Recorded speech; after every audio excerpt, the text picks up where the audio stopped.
प्रेम से बोलिए नारायण सागर जी की संपूर्ण ब्रह्मांड में सदा सदा के लिए जय जयकार हो। जगत जननी मंगल करनी महामातेश्वरी की संपूर्ण ब्रह्मांड में सदा सदा के लिए जय जयकार हो, जय जयकार हो, जय जयकार हो। सास समझिए नारायण धरा पे आए रहे सबको जगाएंगे। संगत जी अब तो जग जाओ रहे मुर्गी बजाएंगे। संगत जी अब तो जग जाओ रहे मुर्गी बजाएंगे। संगत जी अब तो जग जाओ रहे मुर्गी बजाएंगे। संगत जी अब तो जग जाओ रहे मुर्गी बजाएंगे। नारायण साकार जी संपूर्ण ब्रह्मांड में सदा सदा के लिए जय जयकार हो, जय जयकार हो, जय जयकार हो। साकार मां मातेश्वरी की संपूर्ण ब्रह्मांड।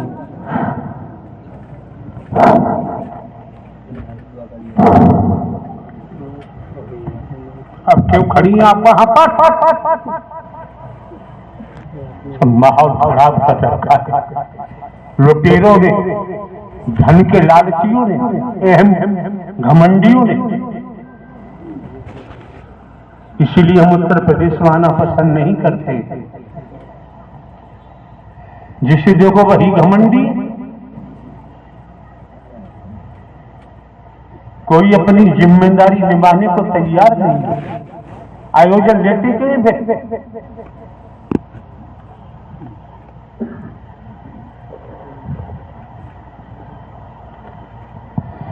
नारायण साकार की संपूर्ण ब्रह्मांड सदा सदा के लिए जय जयकार। नारायण साकार की संपूर्ण ब्रह्मांड सदा सदा के लिए जय जयकार। नारायण साकार की संपूर्ण ब्रह्मांड सदा सदा के लिए जय जयकार। नारायण साकार की संपूर्ण ब्रह्मांड सदा सदा के लिए जय जयकार। आप लोग आते हैं, किसी की बहन है, किसी की बेटी है, किसी की माता है, किसी की धर्म पत्नी है। सत्य के साथ में संत वाला परिचय दो, देवी स्वरूपा का परिचय दो, देव स्वरूप का परिचय दो। ये हु हल्ला मचाते हो,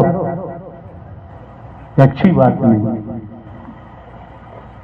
ये किसी ढोंग पाखंड आडंबर अंधविश्वास का अड्डा नहीं है, ये ख्याल रखो। हम पावर लेके घूम रहे हैं, वो पावर तुम्हारी किसी को दिखाई नहीं दे रही। पावर न होती एक क्षण भी चलना संभव नहीं था। और जिसके पेट में भगवान बैठा है उसे यहाँ आने की जरूरत ही नहीं। क्यों आता? किस लिए आता? जिसको देखो गुट बना रहा है, जिसको देखो धन लूट रहा है, जिसको देखो धन लूट लूट कर महल बना रहा है। अरे वही अगर महल वालों को ही परमात्मा मिलता। राजा गोपीचंद का नाम सुना होगा अपने इतिहास में। बावनगढ़ का राजा था। बावनगढ़ का मतलब जिस तरह से प्रांत होते हैं, स्टेट होते हैं, 52 प्रांतों का राजा था राजा गोपीचंद।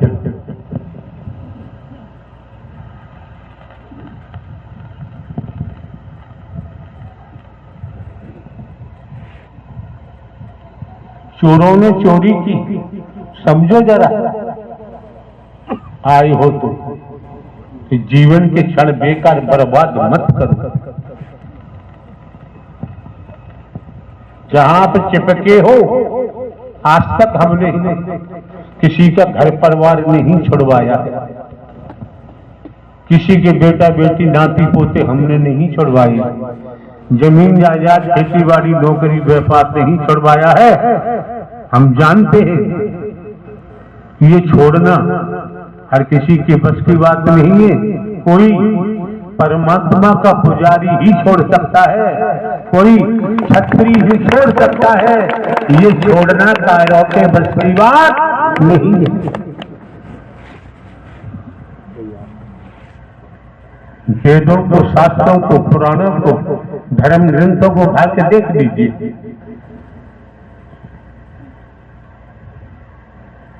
न गुरु बनाया, न वेद शास्त्र उठाए, न ध्यान किया, न चिंतन मंथन किया, न सीधे सीधे सत्य के साथ आ गए। आज तक किसी ने विचार किया है? आपके भारतवर्ष में केवल सत्संग होता है। सत्संग सत्संग कहाँ जा रहे हैं? सत्संग में। और यहाँ लागू किया है सत्य का साथ।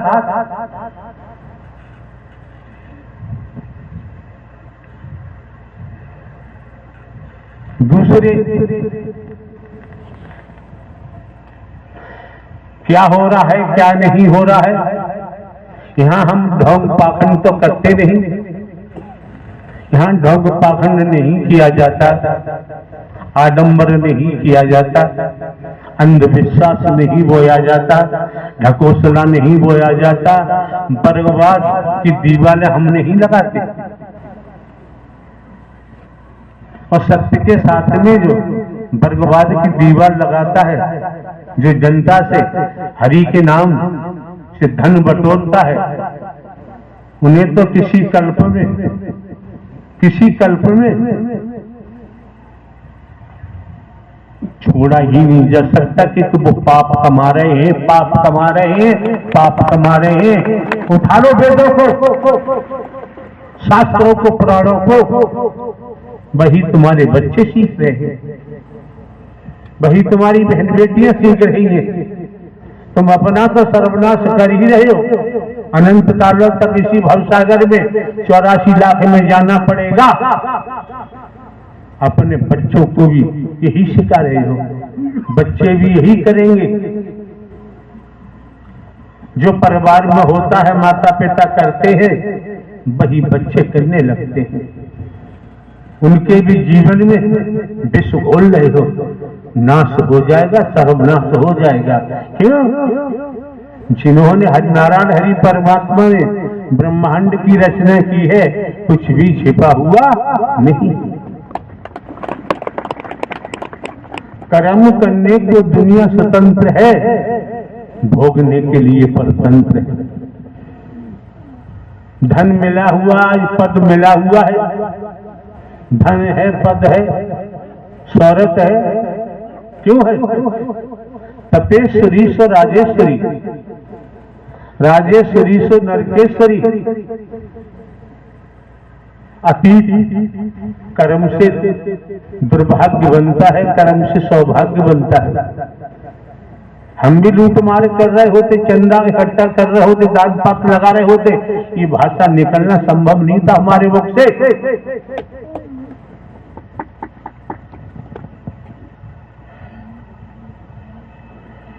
किया है, भोगना तो पड़ेगा। चोर चोरी कर रहा है, 20 बार चोरी कर ली, 21 बार में पकड़ा जाएगा, बचेगा नहीं। सब अपराध पेलने की छोड़ेगी नहीं। क्यों है? हमारा बेटा मर गया, हम दोष दे रहे हैं दूसरों पर। उसने मार दिया, उसने जहर दे दिया, उसने काट दिया। ठीक है भैया, उसने तंत्र विद्या करा दी तो मार दिया। सोचा है तुम्हारे पाप कर्म ने मारा है, तुम्हारे पाप ने मारा है। इस जगत में किसी की ताकत नहीं कोई किसी को मार सके। सत्य का साथ करते हैं क्या?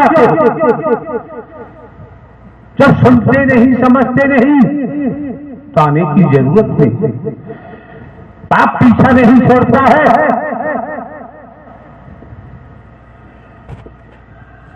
राजा हो चाहे रंग, बली हो चाहे अलिया, संतरी हो चाहे मंत्री, अधिकारी हो चाहे कर्मचारी, इस जहान में कोई हो कर्म ने पीछा नहीं छोड़ा है।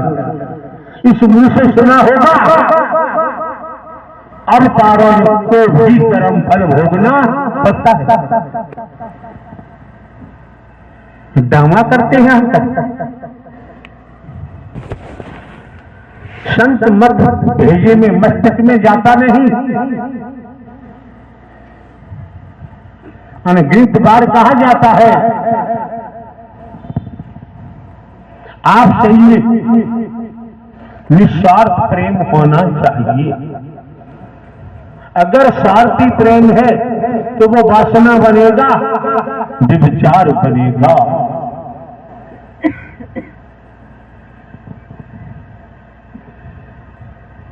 कोई कार्य है जब तक उसे नियमानुसार कार्य को नहीं किया जाएगा तब तक उसका परिणाम शुद्ध आने वाला नहीं।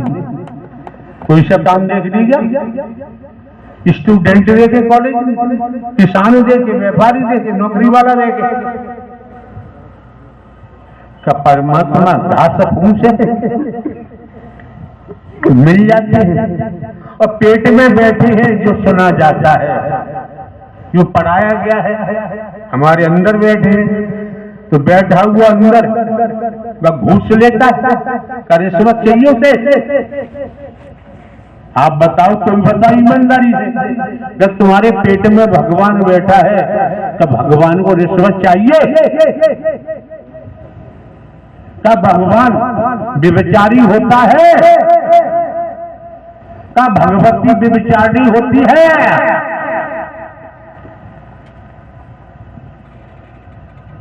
तब भगवान का ब्रह्मांड में कोई दुश्मन है, कोई दोस्त है?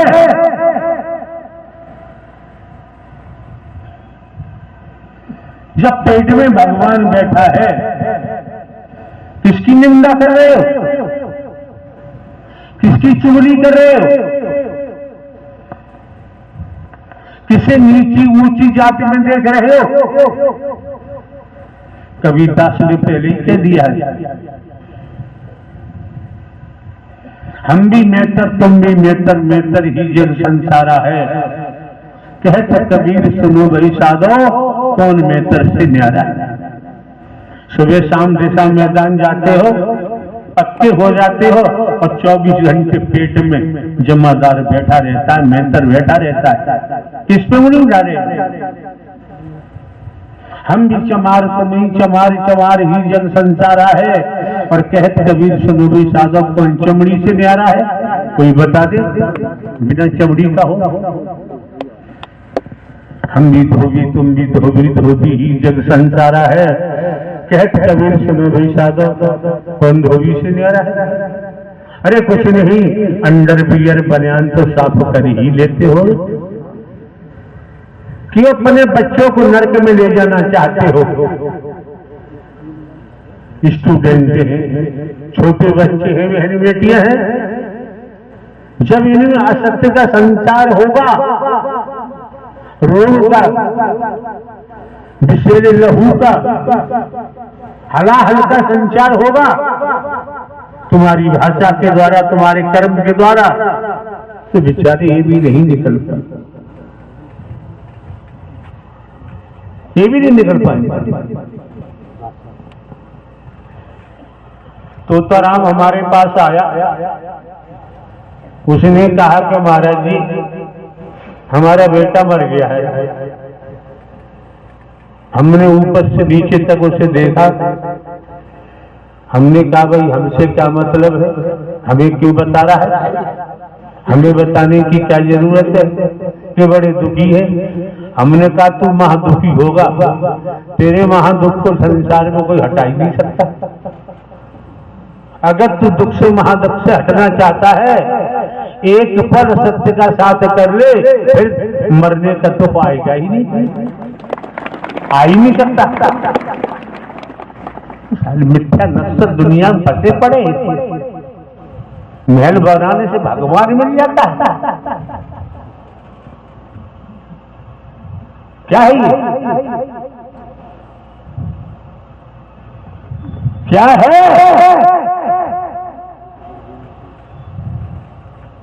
गए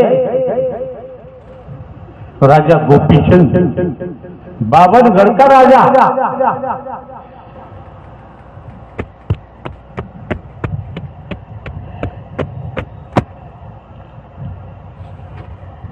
एक चोर किसी के यहां चोरी हो गई, चोरों का पीछा करते हुए पुलिस भाग रही है, घनी जंगल की झाड़ियों से चोर भाग रहे हैं, पुलिस पीछा कर रही है, एक एक शब्द को सुनो अन्यथा यहां मत आओ। भीड़ लगाने में हमें देर नहीं लगती है, हमें किसी से पीछा थोड़ी कराया आज तक। पावर लेके आए हैं, पावर लेके बैठे हैं, पावर से चलते हैं, किसी को भी सुनाते दिखाते नहीं कि पहली बार कहा जा रहा है।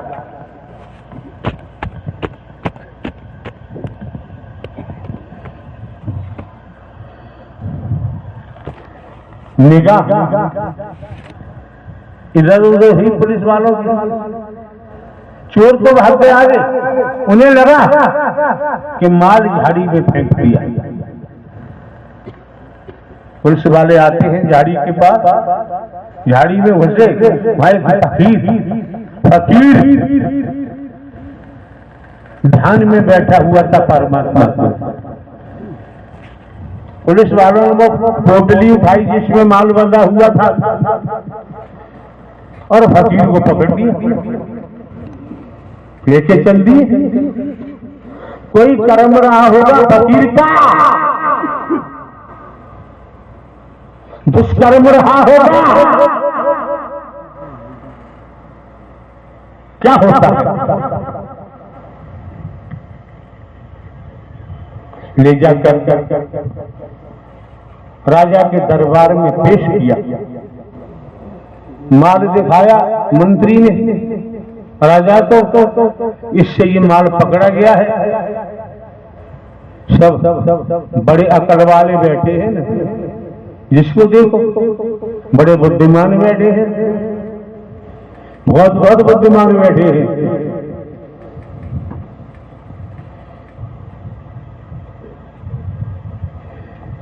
माल देखा, उससे फकीर से कहा, ये तुमने चोरी की है? फकीर ने कहा, मैं क्या जानूं चोरी क्या होती है, मैंने चोरी भोरी कुछ नहीं की है, मैं तो अपने परमात्मा का भजन खुलेआम करता हूं, मुझे चोरी करने की जरूरत ही नहीं। फिर भी जो भी रहा हो, कोई कतरा रहा होगा किसी का। 40 चाबुक मारने की सजा राजा ने सुना दी। चाबुक मारने वाले को बुलाया, कपड़े उतरवा दिए, फकीर तो फकीर है, नग्न और चाबुक पड़ रहे हैं। बेचारों में सोच रहा है कि मेरा कोई दुष्कर्म होगा, अच्छी बात है प्रभु, इसी जन्म में कटवा रहे हो, दूसरा जन्म लेने की जरूरत नहीं पड़ेगी। किस दुनिया में हो, दिखावा दिखा रहे हो, तुम शहंशाह हो, तुम बादशाह हो, तुमने महल बना लिए, नाश होगा, नाश सर्वनाश होगा। किस महल पे है हम गौ पाखंड आडंबर में नहीं है। हरि परमात्मा के नाम को जो बदनाम करेगा उसका सत्यानाश तो होना ही होना, उसे से ब्रह्मांड में कोई नहीं बचा सकता, कोई सा भी भगवान नहीं बचा सकता। नाम बेचना, नाम को बदनाम करना, चाबुक पड़ रहे हैं, प्रभु इसी जन्म में कटवा दो, कोई कुकर्म पाप रहा होगा। चाबुक खाने के बाद ठोकर मार के फकीर को भगा दिया, तो भगा दिया। जब उसी झाड़ी में पहुंचा, वहां जाके उसे बोध होता है, आत्मिक बोध होता है तेरा कोई पाप का कतरा था वो तो कट ही गया, लेकिन राजा को श्राप दे दिया, राजा को श्राप दे दिया। समय व्यतीत होता रहा, श्राप हावी हुआ, राजा को कोढ़ पैदा हो गया। इतिहास उठा लीजिए, इतिहास सभी ने पढ़ा होगा। राजा को कोढ़ हो गया। कुछ समय के बाद राजा की मृत्यु हो गई। समय व्यतीत होता गया। एक दिन राजा गोपीचंद की माता ने अपने बेटे को बुलाया, पास बैठाला, कहा बेटा संसार में कहीं तुझे सत्य का साथ मिलता है तो कर ले, और नहीं मिलता है तो जा गोरखनाथ के चरणों में चला जा। बेटा गोपीनाथ ने कहा मां तुम पागल हो गई हो, मैं 52 का राजा, 16 से तो रानियां हैं मेरी, 100 वो 1000 कन्याएं हैं, कोई दूसरा भाई भी नहीं है जिसे सौंप करके और मैं फकीर बन जाऊं। यहाँ जो आता है तोरा मांगने भी आता है, नोटों की लूट करने आता है, रुपयों की लूट करने आता है, तोरा मांगने आता है। वही तो फैला हुआ है।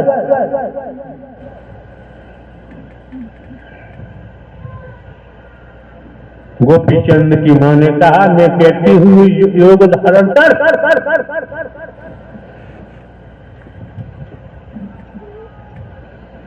सत्य के साथ की थी गोपीचंद की माता। उसने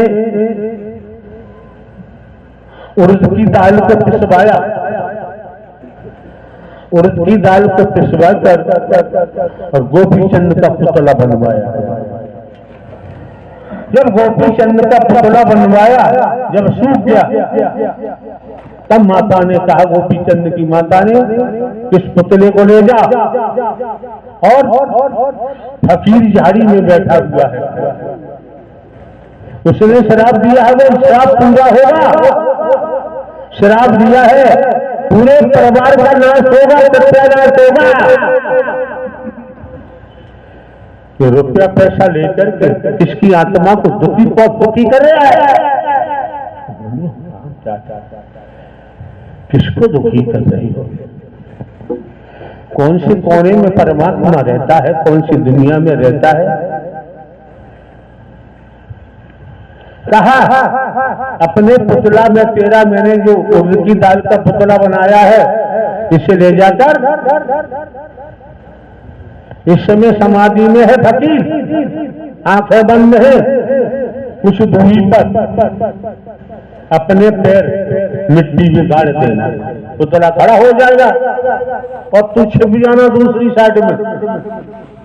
मां रास्ता बता रही है। गोपीचंद क्या पता,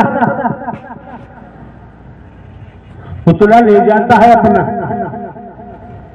जहां फकीर बैठा हुआ समाधि में, वहीं पैर दबा दिए जिससे खड़ा रहे, और गोपीचंद साइड में हो गया।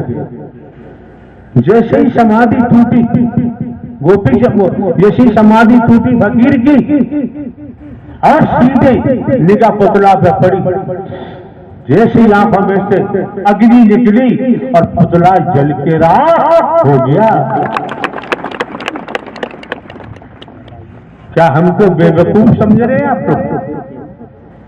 जमीन जायदाद तमाम परिवार, तो आप किसी से हमारा मतलब ही नहीं है, कोई लेना देना ही नहीं है। कहाँ नौकरी 14-15 वर्ष पहले, इंटेलिजेंस पीओ गजब की नौकरी। बेवकूफ समझ रहे हैं आप लोग? हम इंसानियत से रहते हैं, इंसानियत से बात करते हैं। अब ज्यादा गड़बड़ करोगे तो इसमें से भी आग फूटेगी, बता दे। हम किसी को सुखी करना नहीं चाहते। हमारे पास आकर गंदी सियासत कोई मत करना, हमको बर्दाश्त नहीं है। हमने बातचीत की, प्रवास पर भी हमारे पास जाने की जरूरत नहीं। हमें कोई धन दौलत की आवश्यकता नहीं, कंचन कामनी से हमारा मतलब नहीं, हमारा किसी से संबंध नहीं। बहुत झेल लिया, बहुत झेल लिया। इस समय बैठे 566 शुगर है, अभी सुबह लगवाई, फोन धाड़ लेगा, आईसीयू में एडमिट होगा, मर जाएगा, चला जाएगा साहब। हमारी थोड़ी है कि बवंडर आता है, तब तक झेलेंगे हम। कितनी बार कहा है कि लाखों बीमारी